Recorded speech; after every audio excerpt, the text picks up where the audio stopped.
In before topic, we have read the process of charging. Now we are going to read what are the properties of charges. Here some properties are available. Let properties of charge consider करते हैं. ये जो properties हैं, सबसे पहले जो property हमारे पास ये है एडिटिव नेचर ऑफ चार्ज.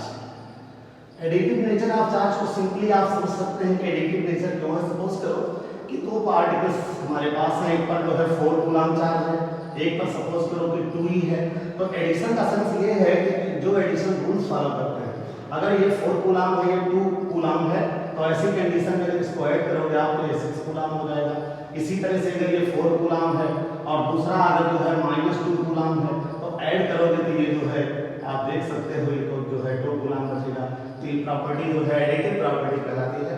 दूसरा ये है कि चार्ज जो है वो कंजर्वेटिव होता है. याद रखिएगा, तमाम सारी केमिकल्स रिएक्शंस भी हम लोग करते हैं, ये है कंजर्वेशन ऑफ चार्ज. किसी भी प्रोसेस को आप ले सकते हो, उसमें चार्ज हमेशा कंजर्व रहता है. आप देख सकते हो कि अगर एक बॉडी है, उससे दूसरी बॉडी पर अगर हम ये बॉडी कैपिटल है and this is body capital B, when small n electrons are transferred from capital A to capital B, then we can see a positive charge equal to plus me is available upon capital A and minus me is available upon capital B, where small n is the number of electrons transferred from one body to another body. तो इस तरह से आप देखते हैं कि एक पर जितना पॉजिटिव चार्ज होता है, दूसरे पर उतना ही नेगेटिव चार्ज होता है. अगर इसे हम फिर से ऐड करें तो नेट चार्ज जो है 0 हो जाता है. It means before charging and after charging the values of charges are always equal. This process is known as conservation of charge. Third जो प्रॉपर्टी है वो प्रॉपर्टी है quantization of charge. Quantization of charge. Quantization of charge क्या है? Quantization का sense है कि charge जो होता है वो डिस्क्रीट वैल्यूज में होता है. डिस्क्रीट का सेंस ये है कि जैसे एक दो बॉडीज को हम रब करते हैं दोनों को, तो रबिंग में आप देख सकते हो कि जो ट्रांसफर इलेक्ट्रॉन्स का होता है वो हमेशा इंटीजर में होता है. जैसे इससे एक इलेक्ट्रॉन अगर ट्रांसफर हुआ तो इस पर प्लस ही चार्ज आया, इस पर माइनस ही चार्ज आया. 2 इलेक्ट्रॉन्स अगर ट्रांसफर होते हैं तो इस पर +2 ही आया, इस पर -2 आया. ऐसा नहीं हो सकता कि किसी पे 2.5 ई चार्ज आ रहा है, ऐसा नहीं हो सकता, क्योंकि इलेक्ट्रॉन का ट्रांसफर हमेशा इंटीजर पॉजिटिव इंटीजर्स वैल्यूज में होता है. इसलिए याद रखिएगा ये डिस्क्रीट वैल्यूज है चार्ज की. इट मींस जो किसी बॉडी पे चार्ज होता है वो या तो small e, 2e, 3e, 4e इनमें हो सकता है. तो इन्हें जो है इंटीग्रल वैल्यूज है स्मॉल e की. इसका सेंस है कि चार्ज हमेशा क्वांटाइज्ड होता है, वो हमेशा पॉजिटिव इंटीग्रल्स में होता है. याद रखिएगा किसी बॉडी पर अगर ये चार्ज है 2, तो इसमें जो 2 लगा हुआ है it is known as atomicity of charge. Atomicity of charge. इसमें 3 लगा हुआ है तो ये कहलाएगा इसकी एटॉमिसिटी 3 है, इसकी एटॉमिसिटी 2 है, इसकी एटॉमिसिटी 4 है. इसमें नहीं लगा हुआ है, आप समझ सकते हैं इसकी एटॉमिसिटी जो है 1 है. Atomicity is only character, it is always positive integer, always positive. तो these are the properties of the charges. Now we can consider a theory which is known as electric lines of forces. Electric lines of forces मैं आपको दिखाता हूँ.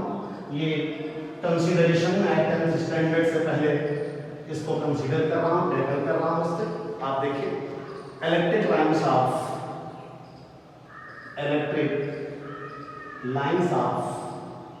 Forces. Electric lines of forces क्या है? Electric lines of forces को आप समझने के लिए एक क्रिएशन आप क्रिएट करेंगे. कोई भी चार्ज अगर कहीं आप रखते हो तो उसका जो इफेक्ट होता है वो एक सर्टेन जोन में, एक सर्टेन एरिया में हो जाता है. इसमें अगर कोई दूसरा चार्ज आता है, अगर हम इसको किसी दूसरे चार्ज को ब्रेक करते हैं, कहीं से भी टैकल करते हैं, अगर इसकी बाउंड्री के अंदर वो आता है तो उसके ऊपर रिपल्सन या अट्रैक्शन लगता है. आप चेक कर सकते हो कि कब ये रिपल्सन और कब अट्रैक्शन होगा. कोई चार्ज है, जरूरी नहीं कि यहाँ पर कोई सिंगल चार्ज हो, यहाँ पर ग्रुप ऑफ चार्जेस कंसीडर किए जा सकते हैं. तो ये एक एरिया है. अगर इसमें पॉजिटिव चार्ज आएगा तो हमेशा याद रखिए कि ये रिपल होगा, रिपल्सन फोर्स अप्लाई होगा क्योंकि सेम नेचर के हैं, सेम नेचर में रिपल्सन होता है। लेकिन इनमें नेचर जो इनका है ये डिसलाइक चार्जेस हैं, अपोजिट नेचर है, इनमें जो है ये अट्रैक्शन की प्रोसेस जो है होगी।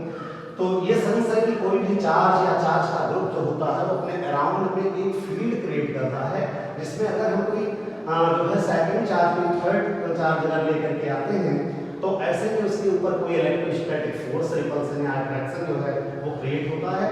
This around is known as electric field. तो इलेक्ट्रिक फील्ड को कंसीडर करने के लिए हम इलेक्ट्रिक लाइंस ऑफ फोर्सेस पढ़ेंगे।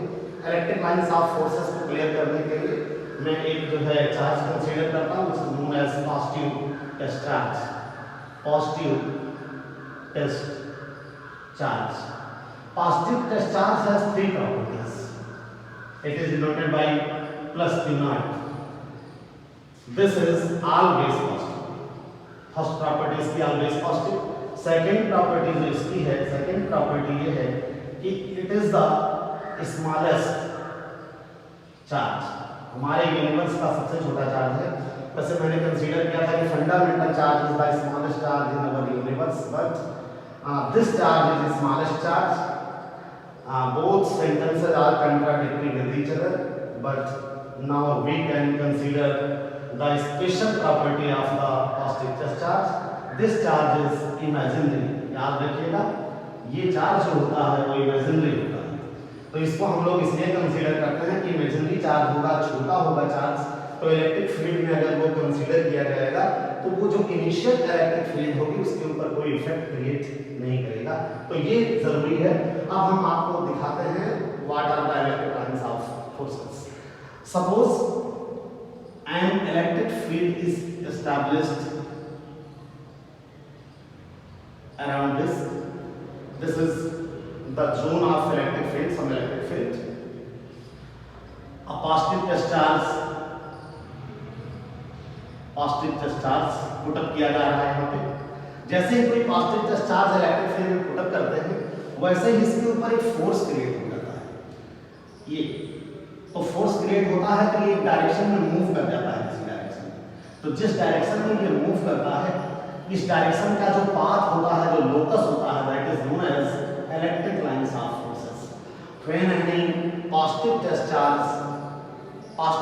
Charge is transferred in any electric field, then this positive charge tackles a certain path, a certain locus, and this imaginary locus is known as electric lines of forces.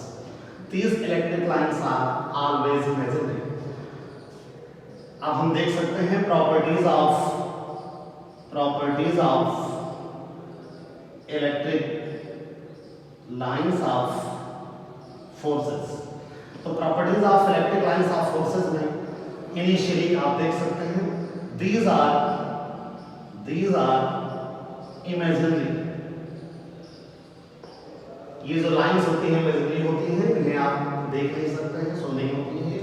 इनका केवल जो existence होता है वो consider किया जा सकता है, इनका इफेक्ट कंसीडर कर सकते हैं।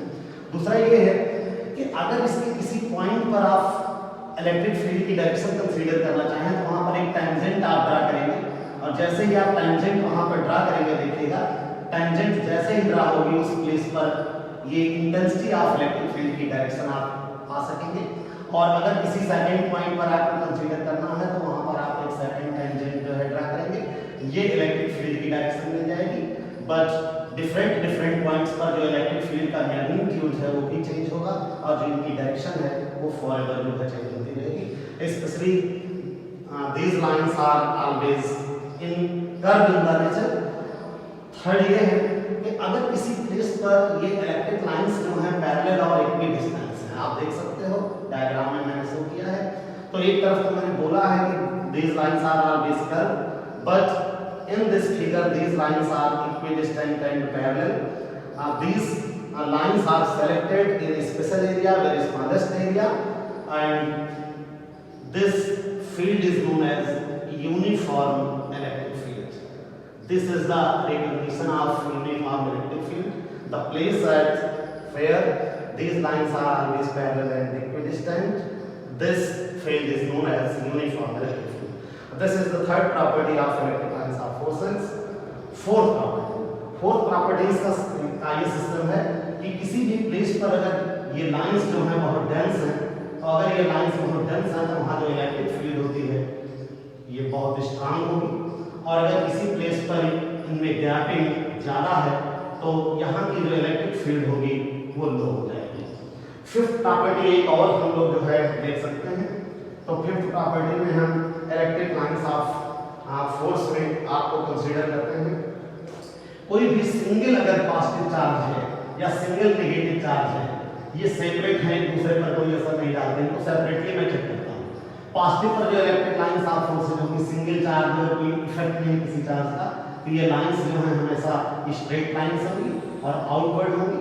अगर कोई नेगेटिव चार्ज कहीं पर रखा हुआ है तो नेगेटिव चार्ज पर ये लाइन स्ट्रेट लाइन तो होगी, बट इनकी डायरेक्शन जो है वो इनवर्ड है। This is the fifth property of electric lines of forces.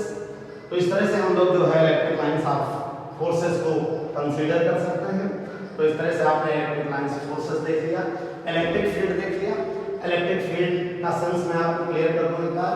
कोई चार्ज या चार्ज का ग्रुप जिसके अराउंड जो है उसका जो इफेक्ट होता है वो अवेलेबल होता है, उसको हम इलेक्ट्रिक फील्ड कहते हैं।